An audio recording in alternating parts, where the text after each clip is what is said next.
Em primeiro lugar, eu queria dizer que é um prazer enorme estar aqui em Salvador. Já tive aqui, a gente conheci Jorge Branco quando ele era novinho, eu também. A gente tem muitos anos de caminhada teosófica e justamente o título dessa palestra, que Mudanças o Planeta Espera de Nós, ela começou aqui em Salvador, num evento ecológico que teve ali perto do elevador Lacerda. Me deram esse título e eu elaborei e agora estou aqui de novo em Salvador falando sobre esse tema. Evidentemente que a gente tenta relacionar com o conhecimento teosófico e, de uma certa forma, com a vivência da vida, né? Como hoje em dia está em moda se falar da ecologia, mas é mais do que uma moda, né? É um sentido de respeito à natureza, ao ser humano, aos animais, ao meio ambiente, é tudo mais ou menos em conjunto, né? Então, dizendo essas palavras, passei inclusive muitos anos nessa casa, estive aqui muitas vezes, quando Ailton morava aqui, e Rosa e tudo, então é um ambiente muito familiar para mim e pessoas muito queridas. A gente sabe as pessoas que a gente abraça e gosta, né? E Salvador realmente é um lugar muito querido. A gente fica muito à vontade e é um prazer muito grande passar por aqui. Então, se a gente pensar em que mudanças o planeta espera de nós, a gente deve começar com certas considerações básicas.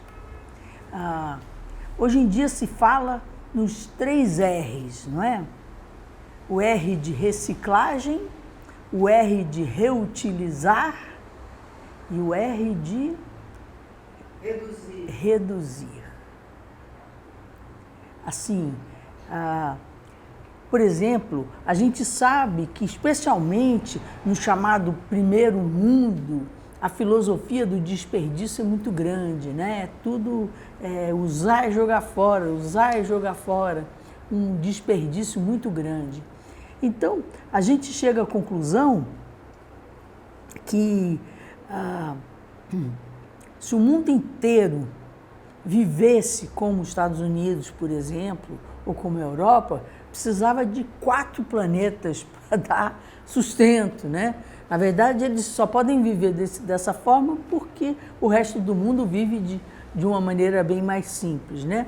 Às vezes por opção e às vezes por miséria mesmo, por necessidade, por faltas de recursos, né? Então nós, como viver de uma maneira simples, onde a gente atende às nossas necessidades, preservando o planeta, preservando os recursos naturais. Por exemplo, a água. As fontes naturais estão cada vez mais poluídas, mas a água pode ser filtrada. Então, os próprios detritos que contaminam a água podem servir de adubo. Quer dizer, há maneiras de você lidar com a água, preservando a sua pureza e, ao mesmo tempo, reutilizando como adubo aquilo que contaminou a água, né? Por exemplo, quando nós separamos o lixo, nós aproveitamos o que é plástico volta a ser plástico, o que é vidro volta a ser vidro, o lixo orgânico o que sobra da cozinha, ele vira adubo para as plantas. Quer dizer, nós temos até aqui membros que utilizaram muito desses recursos, e na minha casa eu tenho quase que uma florestinha por causa disso, porque as coisas que saíam da cozinha ia tudo para a terra, e aí cresceu mangueira, cresceu abacateiro, cresceu assim, para dar 2 exemplos, né?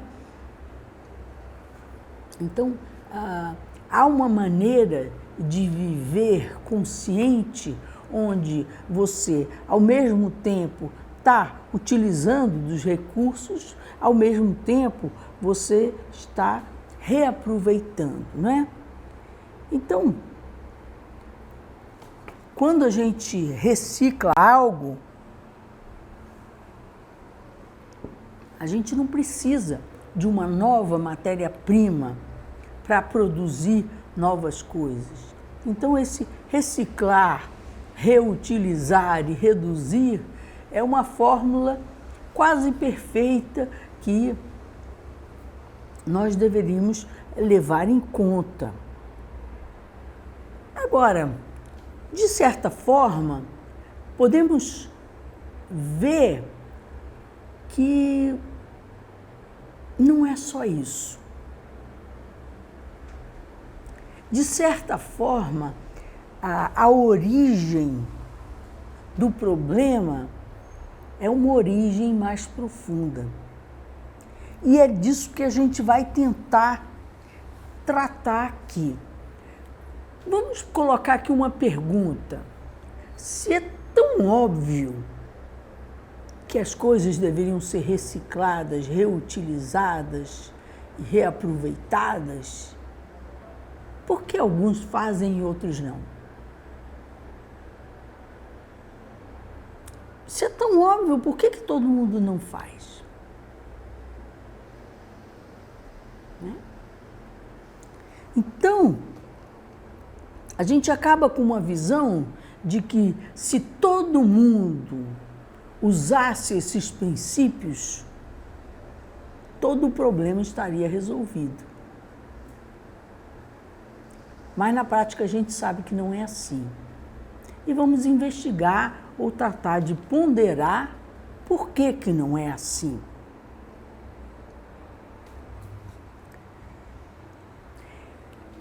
Falando de uma maneira bem simples, eu uso 2 pronomes pessoais: o eu e o nós. Quem vive para si próprio não está se importando se se as próximas gerações terão recursos, se o planeta está se danificando, se o mais pobre tem o que comer. Só está se importando consigo mesmo. Mas quem vive pensando no conjunto, e aí usa o pronome nós, tem uma atitude diferente. E nesse sentido, vamos pensar, por que alguns usam o pronome pessoal eu e é tudo para mim do jeito que eu quero e o resto que se dane, e outros se preocupam com os demais, se preocupam com o meio ambiente?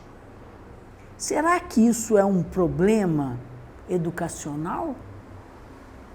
Será que é uma condição existencial? Perguntas que a gente deixa no ar, não é?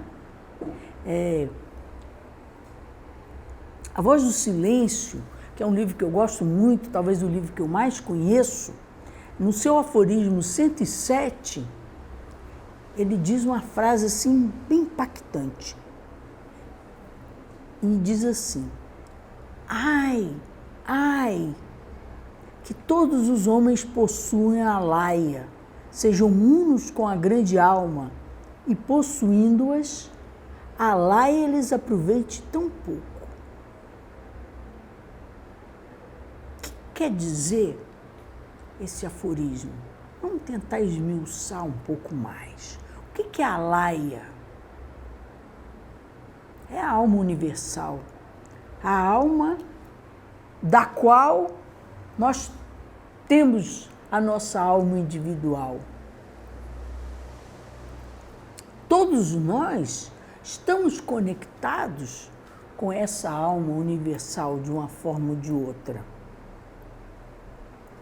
Mas, mesmo assim, isso é um lamento. Ai, ai, todos possuímos a laia, todos estamos conectados com a alma universal. Mas alguns aproveitam desse dom, outros não. Eu diria até que a maioria não se aproveita desse dom. E por que isso?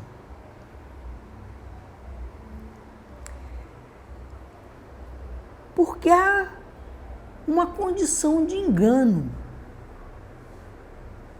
Há uma condição de uma percepção de que nós somos separados uns dos outros, temos que lutar pelo que é nosso e o resto que se dane. E aí, nesse sentido, essa impressão que nós temos de que somos separados dos outros, causa milhões de outros problemas, porque aí cada um tem que cuidar do seu. Cada um tem que tirar o máximo possível. E ainda por cima, a vida é uma só, vamos aproveitar. Cartão de crédito, vamos consumir, vamos usufruir o que dá e o que não dá, porque da vida nada se leva. Não é? Então essa percepção cria esse egoísmo intrínseco.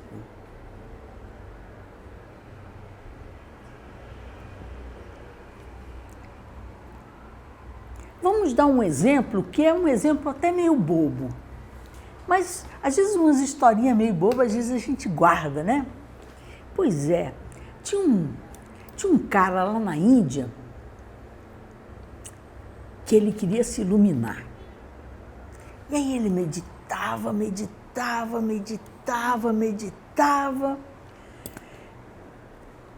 mas ele tinha um problema.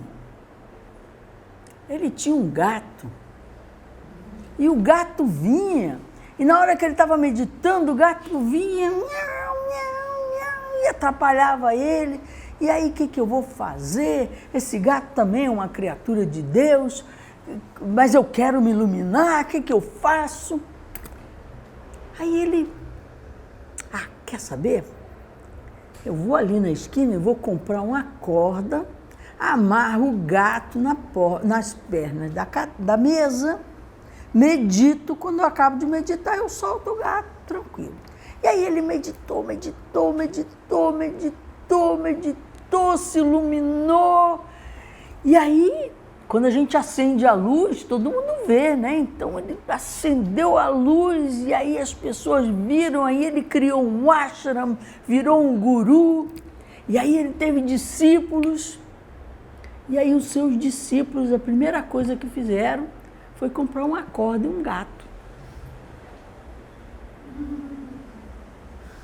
Como se a corda e o gato fossem o motivo dele ter chegado à iluminação, dele ter se libertado.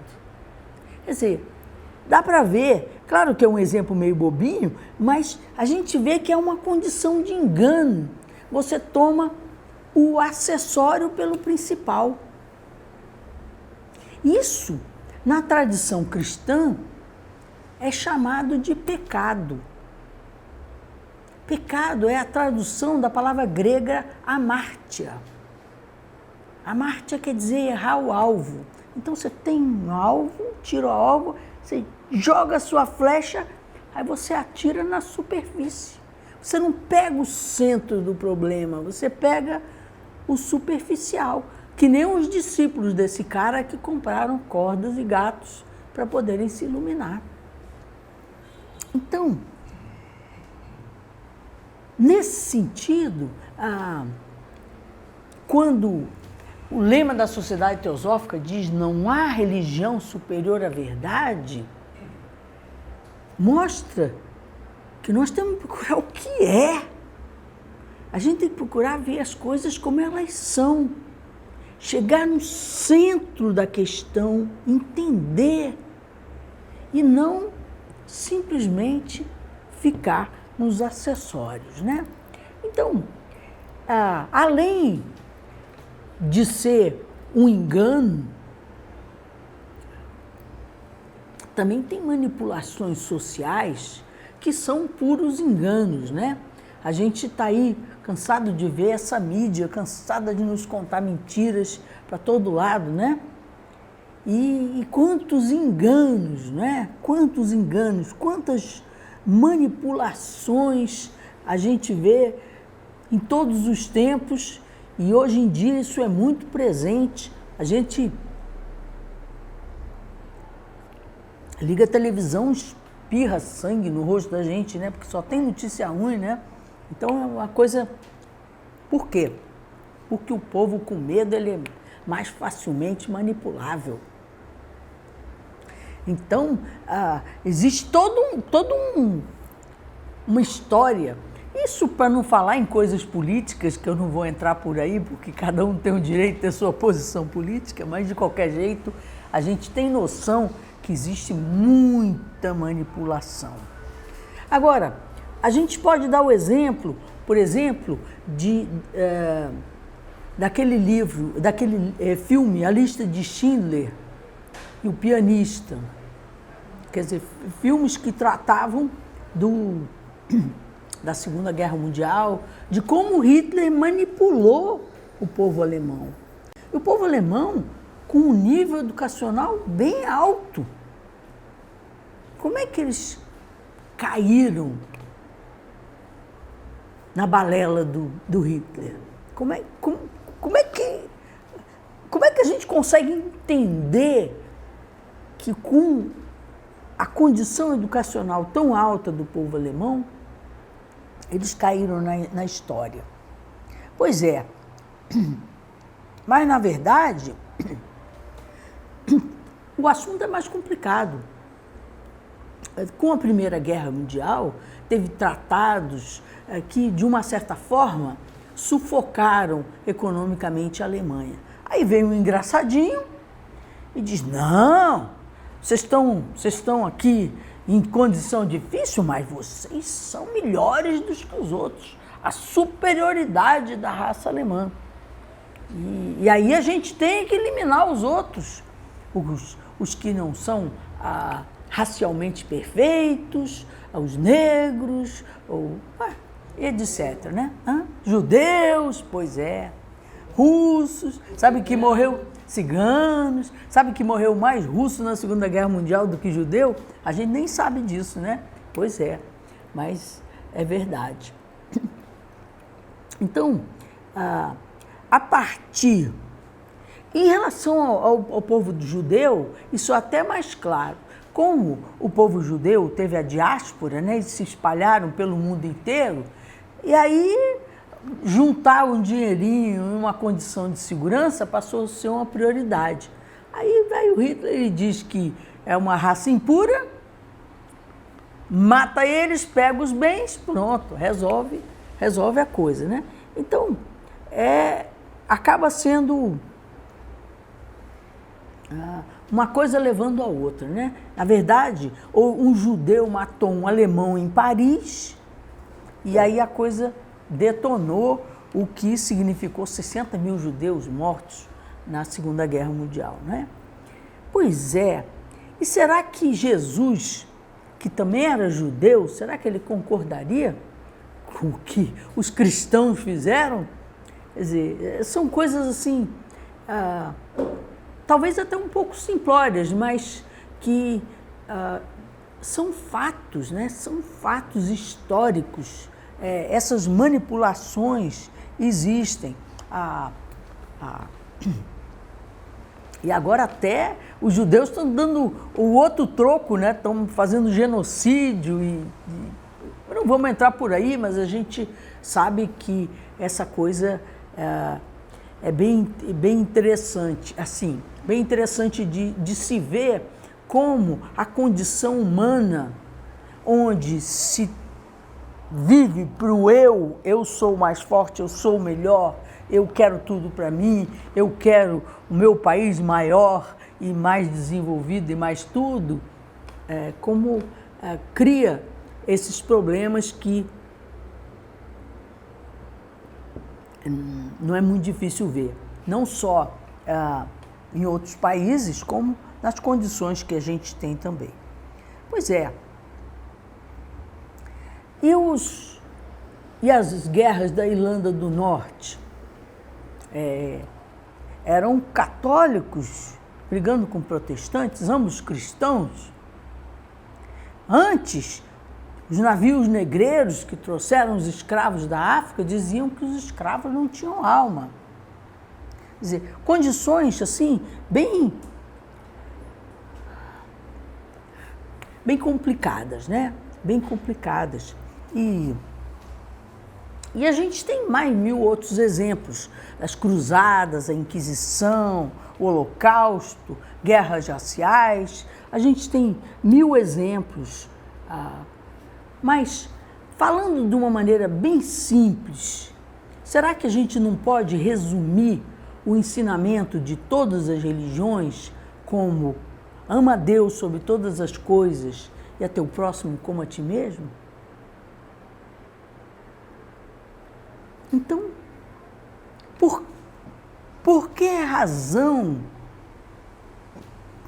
se ama a Deus sobre todas as coisas? Por quê? Porque o princípio divino é a raiz da existência, está em todos nós. Todos nós somos, vamos dizer assim, filhos do mesmo pai e da mesma mãe, no sentido espiritual, né? E se a gente pode fazer uma comparação de Deus com as partículas subatômicas. Tudo é formado de partículas subatômicas. O cristianismo diz que Deus é onipresente. As partículas subatômicas estão em absolutamente tudo. Não tem nada que você pode imaginar que existe que não seja formado de partículas subatômicas. A gente diria de átomos, mas ainda tem e atrás das partículas subatômicas ainda tem outras dimensões espirituais, não é? Então, voltando ao nosso tema, que mudança o planeta espera de nós? Eu diria que há pequenas e grandes mudanças, mas a principal delas é que nós recuperemos a consciência de Alaya. Lembra lá? Blavatsky disse no aforismo 107 da Voz do Silêncio: ai, que todos os seres possuam Alaya e ainda assim Alaya lhes aproveite tão pouco. Por quê? Porque na medida que nós perdemos a consciência da nossa natureza espiritual, da unidade da vida, de que somos simplesmente como raios do mesmo sol, isso faz com que o raio queira competir com outros raios e queira criar confusão. Mas se nós percebemos que nós somos a mesma coisa, em processos diferentes de evolução, sem dúvida, mas a essência da vida é a mesma. Então, recuperar a natureza de Alaya, a recuperar a percepção de que somos todos unos em essência, somos irmãos e irmãs, a fraternidade é universal. Deus está em todas as coisas. Não é mais, não. Deus é todas as coisas, só que em vários níveis. Então, nesse sentido, como que a gente faz para recuperar essa natureza de Alaya ou essa percepção da unidade da vida? Eu diria que todas as religiões, de uma certa forma, procuram fazer isso, por caminhos diferentes. O cristianismo através da oração, o judaísmo através da cabala, o hinduísmo através dos mantras, os budistas através da meditação, os africanos com seus rituais. Ou seja, existem várias maneiras que a cultura religiosa procura nos levar para resgatar essa religiosidade, ou seja, essa elevação espiritual, algo que de fato nós não vamos criar, nós vamos nos conectar com a natureza espiritual que já está dentro de nós, que é a nossa verdadeira essência. Então, trilhar esses caminhos apontados pelas religiões e muitos outros, recuperar a percepção da unidade da vida, nos muda do eu para o nós. Por que eu vou roubar algo se aquilo, vou tirar uma vantagem temporária, querendo me beneficiar, se aquilo vai se voltar contra mim depois? O processo é um processo de evolução, o processo é um processo de crescimento e se nós olharmos as religiões, por exemplo, quando Jesus disse, quando alguém te der bater num rosto, você dê o outro lado, coisa que pouco cristão faz, né? Mas de qualquer jeito esse ensinamento, não tem um cristão que não saiba que Jesus disse isso, não é? Aí vem o hinduísmo e diz, ser como o sândalo que perfuma o machado que o fere. Não está falando de rosto, não está falando de tapa, não está falando de outro lado. Mas será que não está dizendo a mesma coisa? Você recebe um tapa, você foi ferido. Mas você pode perfumar a situação que te agrediu, como o sândalo perfuma o machado. Isso requer mudar seu foco de consciência. Coisa que é mais fácil falar do que fazer. Mas existem muitos caminhos apontados pelas religiões, pelas filosofias, em parte também pela ciência, de que há um processo de resgatar o sentido da vida, com a percepção de que nós estamos todos no mesmo barco e devemos nos ajudar e devemos cooperar uns com os outros. Então, também tem aquela frase do cristianismo que diz: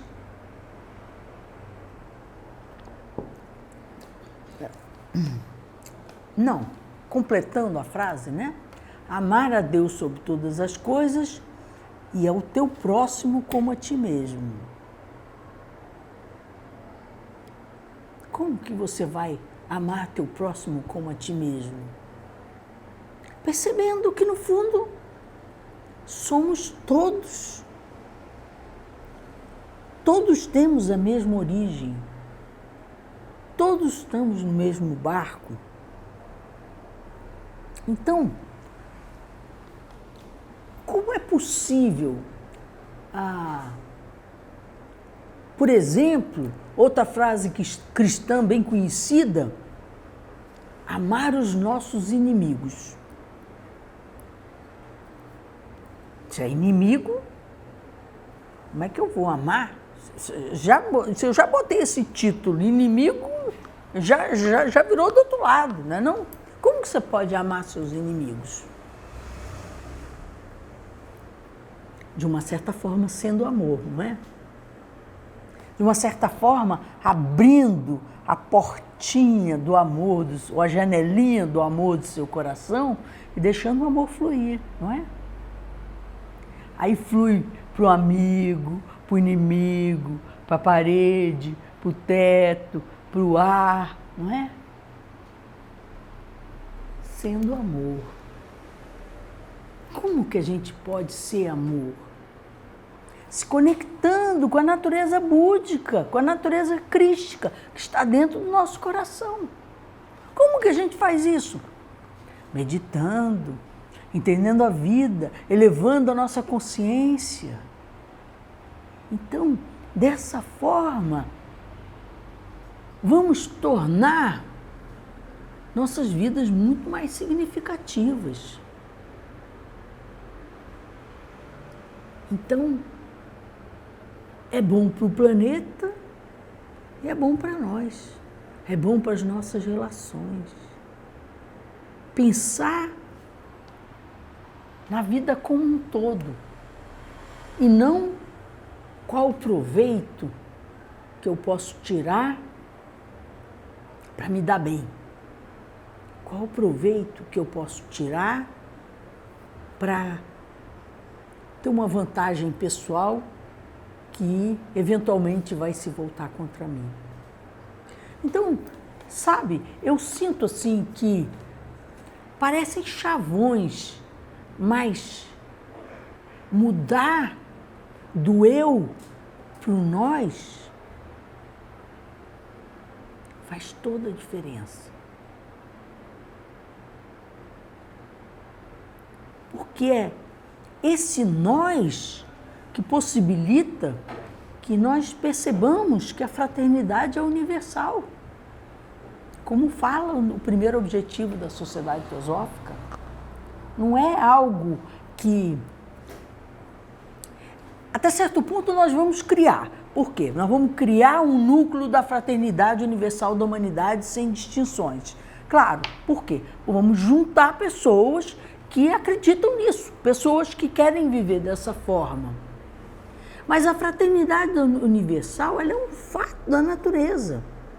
Apenas por uma questão de engano, que nem aquele do gato e da corda, nós não percebemos isso. Então, recuperar a natureza de Alaya, a natureza crística, viver com religiosidade, qualquer que seja a sua religião, viver de uma forma inclusiva e não separada, é essencial. Porque isso vai nos proporcionar ver que os animais são nossos irmãos e que nós podemos nos alimentar bem sem precisar matá-los. Nós podemos ver que as plantas e o meio ambiente não só embelezam a vida, como são a fonte de oxigênio, como num nível rudimentar também tem um nível de sensibilidade, como já alguns experimentos científicos mostraram. Então, uma visão de todo, um respeito à natureza como um todo, eu diria que só é possível se nós vivemos no nós e não no eu.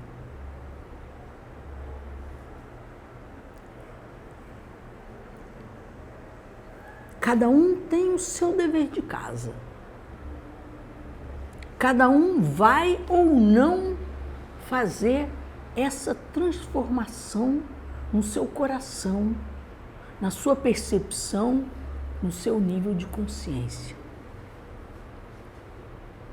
Mas eu sinto que essa é a principal razão, a principal coisa que o planeta espera de nós. A maneira que nós nos tornemos seres mais conscientes, mais respeitosos, mais equilibrados, mais felizes. Porque a frustração, ela também é a raiz de muitos males. Se nós pensamos nas penitenciárias, olha, você pode dizer que um ou outro ali é ruim mesmo, mas a grande maioria viveu em condições tão rudimentares, sem essa noção da unidade da vida, sem essa noção do nós, que acabou entrando por caminhos que a gente pode dizer caminhos que nada a ver. Esses dias, estava conversando com um velho amigo meu, amigo de 30, 40 anos atrás, ele é psiquiatra, e ele estava me contando que ele é psiquiatra na Papuda, que é a penitenciária de Brasília. E aí eu falei com ele, o ambiente não é muito pesado. A gente, especialmente no começo, tem que se adaptar. E aí ele disse assim, mas olha, os presos, quando você, ele no caso como psiquiatra, né, trata feito gente com respeito, eles respondem de uma maneira completamente diferente. E ele disse, eu entro na universidade, na penitenciária, é só sorrisos. Porque aquelas pessoas são tratadas com respeito, aquelas pessoas são tratadas como gente. Vejam, isso, olha, foi um depoimento segunda-feira. Esse médico psiquiatra me contou isso.